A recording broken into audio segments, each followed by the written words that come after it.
Bien, merci, Monsieur le Président. Dans la notice nécrologique d'Adolphe Reynac, lieutenant de cavalerie disparu le 30 août 1914 dans les Ardennes, son oncle Salomon souligne l'importance de l'œuvre déjà réalisée par ce jeune érudit de la plus belle espérance. Il insiste sur l'activité fébrile déployée par son neveu, comme s'il pressentait que les jours lui étaient comptés. De cette courte vie entre deux siècles, pour reprendre l'heureuse formule d'Antoine Compagnon à propos de Proust, il reste en effet un ensemble considérable de travaux, souvent pionniers, de ce jeune membre de l'école française d'Athènes qui se sentait à l'étroit dans les limites du monde grec. De fait, aux missions archéologiques en Grèce du Nord, en Anatolie et en Crète s'ajoute en 1910-1911 celle de Coptos en Égypte. La bibliographie d'Adolphe Reynac permet aussi de dessiner la figure d'un jeune historien passionné par les origines de la civilisation grecque, du monde minoen à Mycène, et par l'histoire des royaumes conquis par Alexandre, auxquels il voue une grande admiration. Ses derniers écrits montrent qu'il travaillait à une histoire de Pyrrhus. Cet intérêt pour la période hellénistique, marquée par l'extension de l'hellénisme à l'ensemble du monde méditerranéen et au-delà, qui caractérisait déjà l'œuvre scientifique de son oncle Théodore, constitue à l'époque un signe indiscutable de modernité.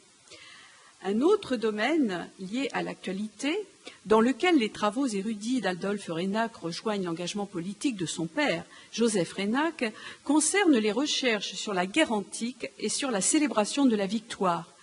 Lié à ce thème, l'intérêt qu'il porte aux Galates le conduit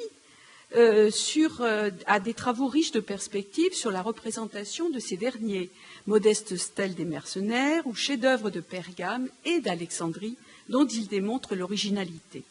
Cependant, c'est à l'enquête majeure sur la peinture antique, un énorme labeur suivant les mots de son neveu, que Salomon consacre la fin de sa notice. En contraste avec le recueil de sources d'Overbeck publié en 1868, les textes originaux étaient accompagnés de leur traduction et l'architecture figurait à côté des arts plastiques.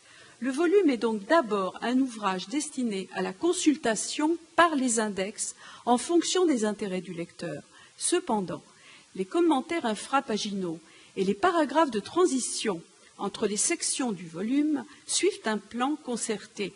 Il est particulièrement net dans les deux premières parties, techniques et esthétiques de la peinture, novatrices dans leur conception même. Pour Salomon Reynac, et je cite, « Ces commentaires développés sont déraisonnables. Un bon philologue aurait suffi. » Mais il reconnaît qu'on y trouve beaucoup d'idées originales. Les notices de bas de page, qui apportent les indices les plus intéressants pour les questions posées par ce colloque, oscillent entre histoire, histoire de l'art et archéologie. Elle pourrait annoncer des travaux plus conséquents, dont les deux livraisons de la revue archéologique en 1914-1915 sur les portraits du Fayoum donnent un aperçu significatif. On remarque aussi à quel point ces notes sont conçues dans un rapport étroit avec la sensibilité d'ailleurs, dans le souci de répondre à la curiosité des artistes et du public contemporain.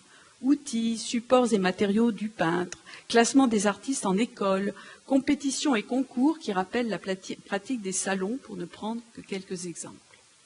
Par sa conception même et son souci de modernité, le recueil tranche donc doublement avec l'ouvrage d'Overbeck.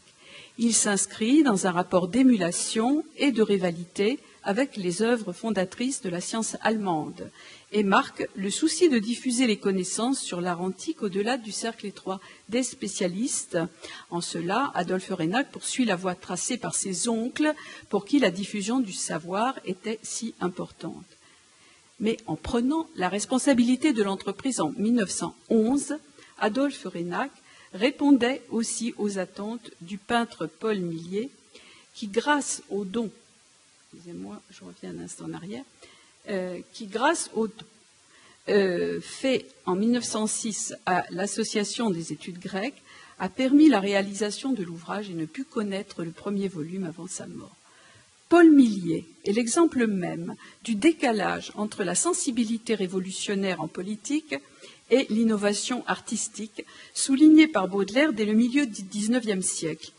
Appartenant à une famille fourriériste, dont il a retracé l'histoire dans un ouvrage publié en 1915, Paul Millier a connu 2 fois l'exil, la première avec son père en 1852, la deuxième pour sa participation à la Commune. Ses mémoires s'achèvent en 1879, au moment où, avec l'amnistie, il obtient la commande du plafond du foyer du théâtre de Genève. Passionné par l'Antiquité classique, il est l'auteur d'une thèse sur les premières périodes de la céramique grecque, suivie d'un appendice sur les phases de la grande peinture en Grèce. La perte des tableaux célèbres y est qualifiée d'horrible trou noir impossible à combler. Car c'est de peinture grecque qu'il s'agit et non de peinture romaine, dont il publie un détail pris dans les peintures de Pompéi dans sa publication et qui sont pour lui au mieux des réminiscences des chefs-d'œuvre grecs disparus, comme vous le voyez sur la diapositive. Il insiste néanmoins sur une qualité incontestable de ces fresques. Elles sont éminemment décoratives, visibles de loin, je le cite, grâce à la simplicité du modelé qui ne détruit jamais le ton local. Remarque qui évoque le style des fresques de Puvis-de-Chavannes, qu'il admire. Avec le choix de la peinture décorative, Millier entérine aussi le renoncement à la grande peinture figurative qu'il avait pratiquée dans les ateliers de Lugardon, puis de Gleyre, où il avait côtoyé Renoir et Sisley, qui forment avec Basile et Monet le groupe des intransigeants à l'origine de l'impressionnisme. Lui se définit comme un classique enragé et exclusif. Il est hostile aux coloristes, tachistes ou pointillistes, même s'il reconnaît avec le recul le talent de Renoir et de Sisley. Nullement attiré par la vigueur puissante de Courbet, il est plus sensible aux recherches raffinées de Gustave Moreau. Situer le recueil Millier et l'œuvre prématurément interrompue d'Adolphe Reynac par rapport aux questions multiples soulevées par ce colloque peut sembler une gageure. D'un côté, les sources sur le père d'Adolphe Reynac, sur ses oncles et le cercle de leurs relations renforcées par les alliances matrimoniales, dont l'ouvrage récent de Cyril Grange livre une analyse approfondie, sont riches et complexes. Les thèmes abordés au cours de ces 2 journées le montrent à l'évidence. De l'autre, on est face à une vie de recherche sur le monde antique, brève, mais d'une intensité peu commune. De plus, à en croire Salomon Reynac, les œuvres d'art étaient pour son neveu moins des sources de jouissance que des documents. Un historien et un archéologue, en somme, plus qu'un amateur d'art et un esthète. Cependant, même si le plan de l'ouvrage se devait de répondre aux attentes du peintre Paul Millier, on remarque qu'Adolphe Reynac a pris lui-même en charge la peinture et non la sculpture, prioritaire dans la classification traditionnelle des beaux-arts. C'est par exemple l'ordre suivi dans Overbeck. Caractériser l'art de cette fin de siècle n'est pas chose aisée. Il s'agit d'une période dont le rapport à la modernité est tout sauf linéaire. La formation, la traduction de la peinture académique reste dominante et les avant-gardes qui se succèdent depuis l'impressionnisme jusqu'au cubisme à la veille de la guerre de 14 modifient dans un laps de temps toujours plus rapide la manière dont le public perçoit le monde réel.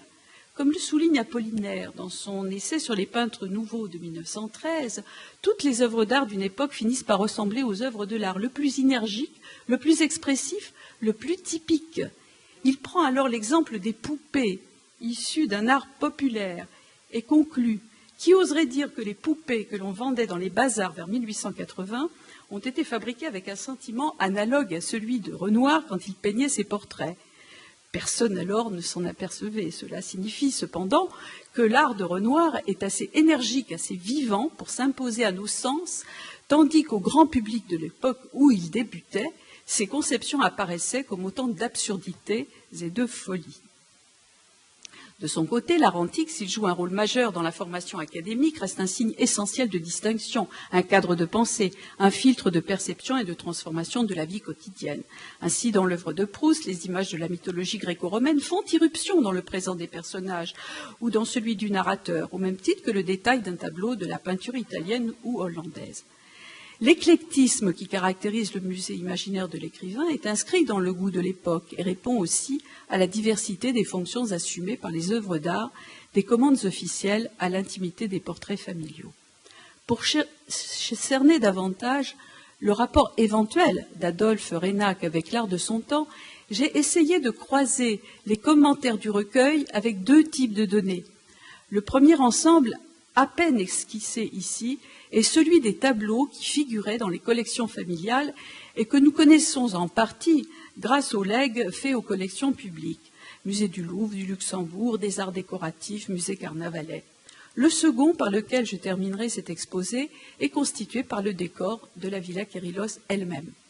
Je commencerai donc par une brève incursion dans les donations faites par son père, Joseph Reynac, en 1921, année de sa mort et de la parution du recueil Millet. Chef de cabinet de Gambetta, on l'a rappelé, député républicain des Basses-Alpes à partir de 1889, il s'engagea en première ligne, comme ses deux frères, dans le combat en faveur de Dreyfus. Adolphe était le gendre de Mathieu Dreyfus. Joseph Reynac est aussi l'un des instigateurs de la création de la Caisse des musées nationaux en 1895 et il est très présent dans les sociétés artistiques. Son jeune frère Théodore joua un rôle important dans les revues consacrées à l'art. Monsieur Jacques Joanna vient de nous en montrer toutes les implications. Il dirigea la Gazette des Beaux-Arts après le décès en 1905 de Charles Lefrucy, un des modèles de Swann, qui était l'oncle de sa deuxième épouse, Fanny Kahn. Il fonda aussi en 1923 la Revue des Beaux-Arts. Nous venons de voir trois exemples de portraits. D'après une étude récente de Véronique Long dédiée aux 346 mécènes du Louvre qu'elle a pu répertorier entre 1878 et 1940, le portrait représente près d'un quart des tableaux collectionnés. Portraits d'hommes publics comme celui de Gambetta, portraits intimes de Fanny Reynac, peints par des artistes, Léon Bonnat et Pascal Dagnan-Bouvray, qui connaissent un immense succès.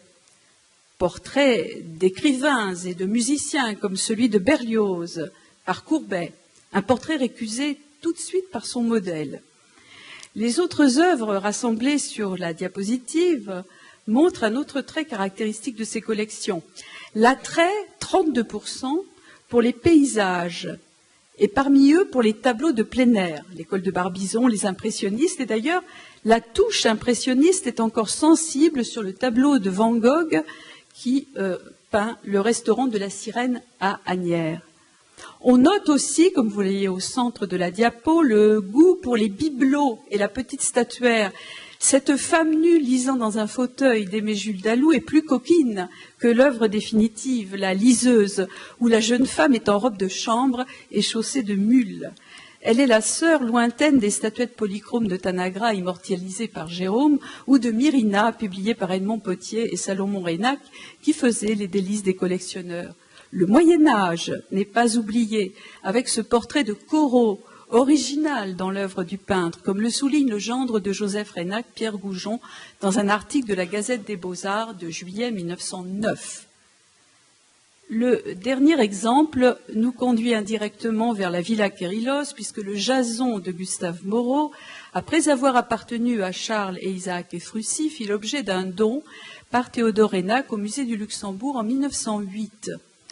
Avec la perfection formelle, la peinture de Moreau recrée ce que les textes anciens nous laissent deviner de la peinture antique et de son rapport intime avec la fable. L'étude d'Harry Renan sur Gustave Moreau, parue à la mort de l'artiste dans la Gazette des Beaux-Arts, met en évidence le paradoxe de cette œuvre singulière, née à contre-courant du goût de ses contemporains immédiats, suscitant, je cite Renan, le frisson poétique et musical où ne se retrempera jamais en vain notre culture moderne. La capacité à dégager de son temps ce qu'il a d'épique et de transitoirement éternel, comme le dit Georges Blin à propos de Baudelaire, signe distinctif de la beauté moderne, caractérise l'œuvre de Gustave Moreau, dans laquelle Proust dut aussi se reconnaître. Ce qui est important pour notre propos, c'est que l'Antiquité classique, comme à Quérilos, est une composante active de la création artistique. La peinture, il est vrai, occupe une place particulière dans la construction des savoirs sur l'art antique. Elle s'inscrit plus que la sculpture, connue par les copies, dans la réflexion sur la mémoire, les impressions et les réminiscences visuelles qui jouent un rôle si important dans la réflexion philosophique, littéraire et artistique de la fin du XIXe siècle et du début du XXe siècle. Comment apprécier un art devenu invisible? Saisir les variations sur la couleur chair, l'andreikélon des Grecs, la fluidité, la transparence des vêtements, l'intensité des regards. La courte vie d'Adolphe Reynac s'inscrit dans cette période d'interrogation dans l'histoire de la peinture occidentale. Sans oublier l'ouverture sur tous les arts extra-européens, les tendances et les goûts les plus contradictoires y cohabitent, et l'art de l'Antiquité classique reste un enjeu de ces conflits esthétiques. Mais parallèlement, la connaissance scientifique des arts de la Grèce ne cesse de croître au fil des découvertes archéologiques. C'est dans cette approche historique et archéologique que se situe Adolphe Reynac. Avec d'autres savants tels Rostovtsev, il construit de façon pionnière une histoire de la peinture antique et l'on comprend l'attrait qu'a pu exercer sur lui le projet du recueil Millet. Or, plusieurs découvertes effectuées dans les dernières décennies du XIXe siècle renouvellent profondément une enquête jusqu'alors dominée par l'analyse des vases grecs et par celle des décors romains. La lesquée des Cnidiens à Delphes, qui abritait les célèbres peintures de Polygnote, est identifiée en 1895. L'exploration des maisons déliennes ouvre un chapitre inédit sur l'habitat privé. De nouveaux ensembles enrichissent les images de simples particuliers. Stèles de Thèbes, de Volos, d'Alexandrie, dont la collection du Louvre et du musée de Saint-Germain-en-Laye qu'Adolphe publie, et surtout, portraits du Fayoum sur lesquels je m'arrêterai un bref instant. Ces portraits qu'Adolphe Reynac décrit joliment comme un coin de Pompéi égaré dans la vallée du Nil ont un grand impact sur le monde savant et plus largement sur les collectionneurs et sur le public. On vient de le rappeler, le portrait peint, désormais concurrencé par la photographie, reste un des genres pratiqués le plus largement par les peintres du XIXe, début XXe siècle. L'effet de ressemblance et de familiarité produit par ces visages aux vives couleurs, dont le regard nous interpelle, est intense. La comparaison avec les icônes byzantines est immédiate. Ces portraits peints sur bois ou sur toile relancent aussi, grâce aux analyses chimiques qui sont faites alors, un débat qui passionne le monde savant depuis le XVIIIe siècle, celui de la technique de la peinture à l'encaustique. Une question encore discutée aujourd'hui.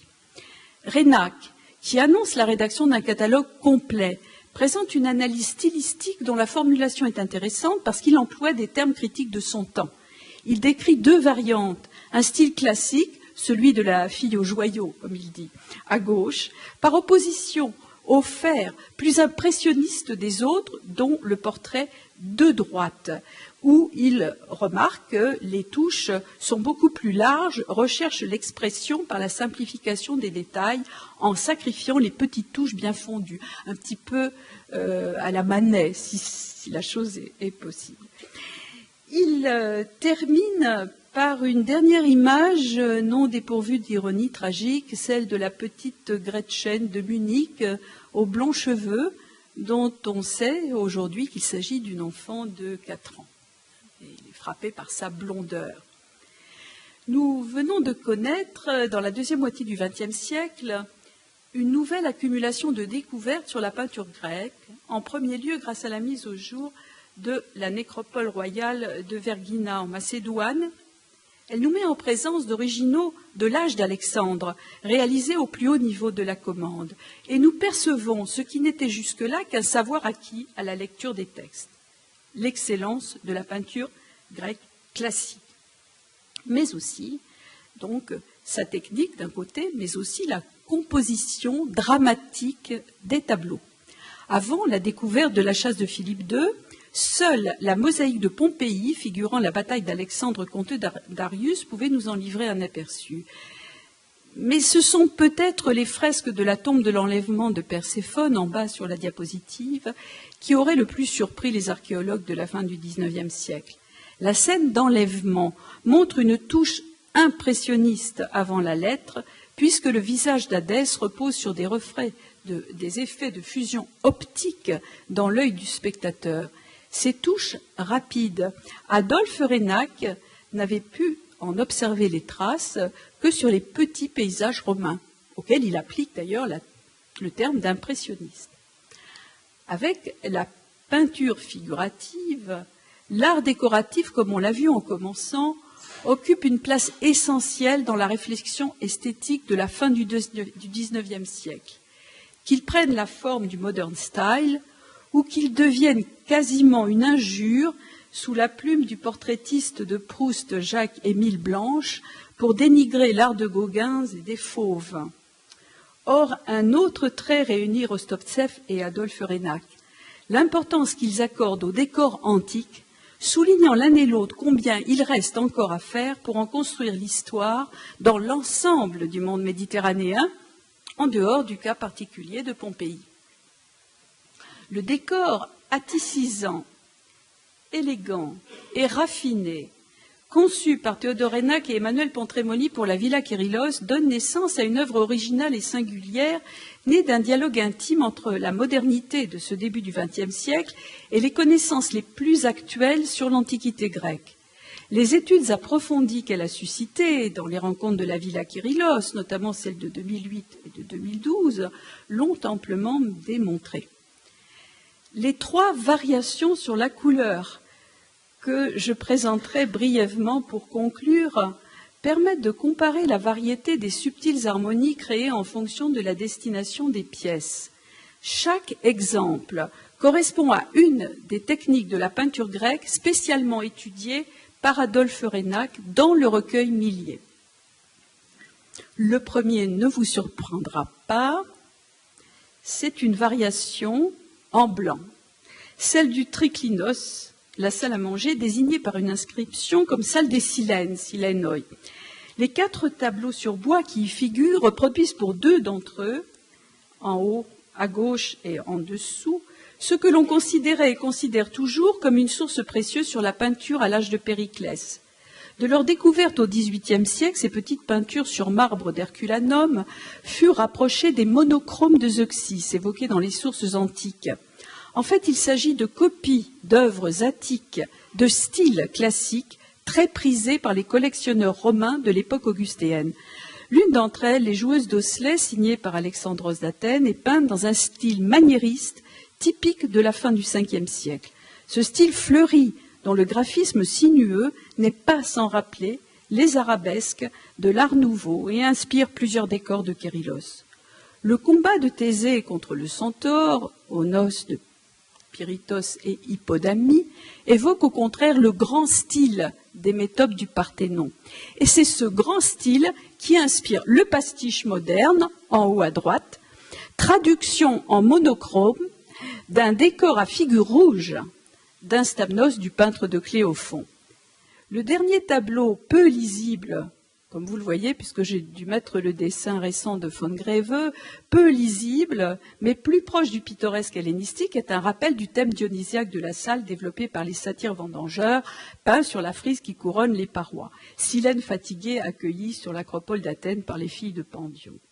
Comme le disent Pontremoli et Chamonard, ces petits tableaux peints à l'encaustique dans le ton sanguine dénotent une perception de l'original attique dominée par la blancheur et la pureté du dessin.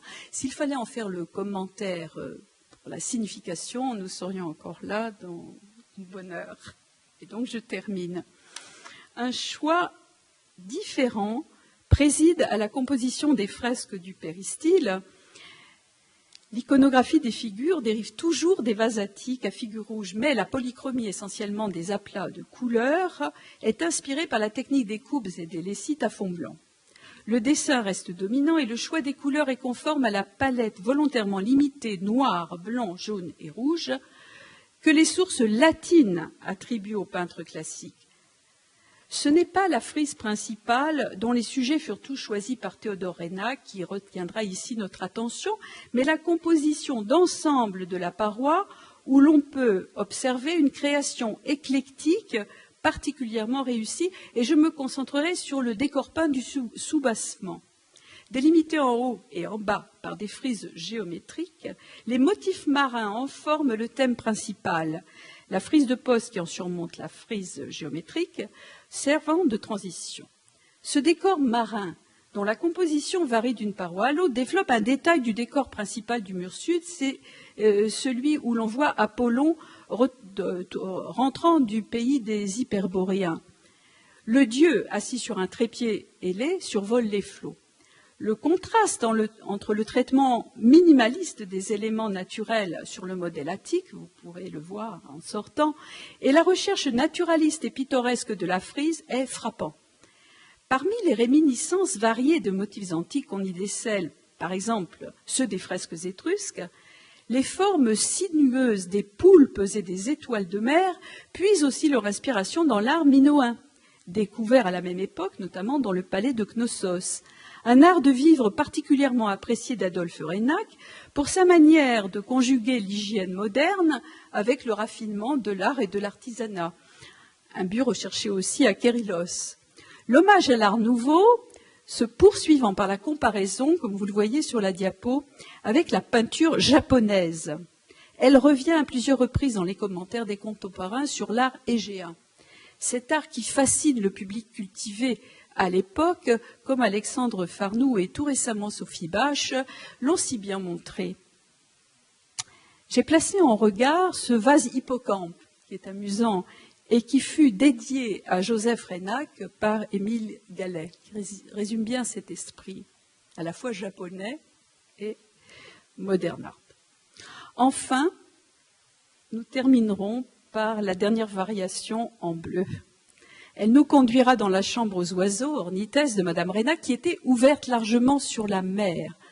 On sait combien les textes anciens sur la quadrichromie de la peinture classique, que je citais à l'instant, ont eu un rôle néfaste sur l'appréciation de la palette des peintres grecs, dont le bleu aurait été exclu, ce qui ne correspond pas à la réalité. Adolphe Reynac revient à plusieurs reprises sur ce thème du bleu. Il considère que cette couleur est réservée au fond, à l'époque de Polygnote. Mais il relève la présence du bleu dans les scènes figurées dès le IVe siècle avant Jésus-Christ. La composition transcrit sur les fonds bleus des scènes de gynécées, dont un des modèles, comme Astrid Arnold l'a démontré, provient du couvercle d'une lécaniste du peintre éleusinien provenant de Kertsch, connu par les publications de Salomon Reynac et les planches de Furtwängler à Scholz.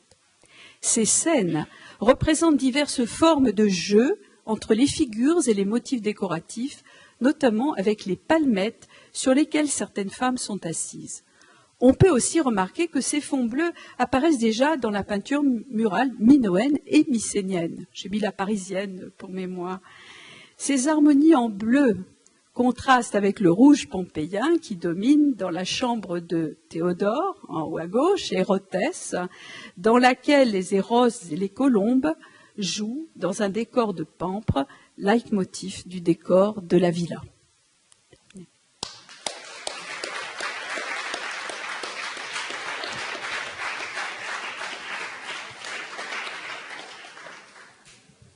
Bien, merci, cher ami. Voilà encore une communication extraordinairement savante et suggestive.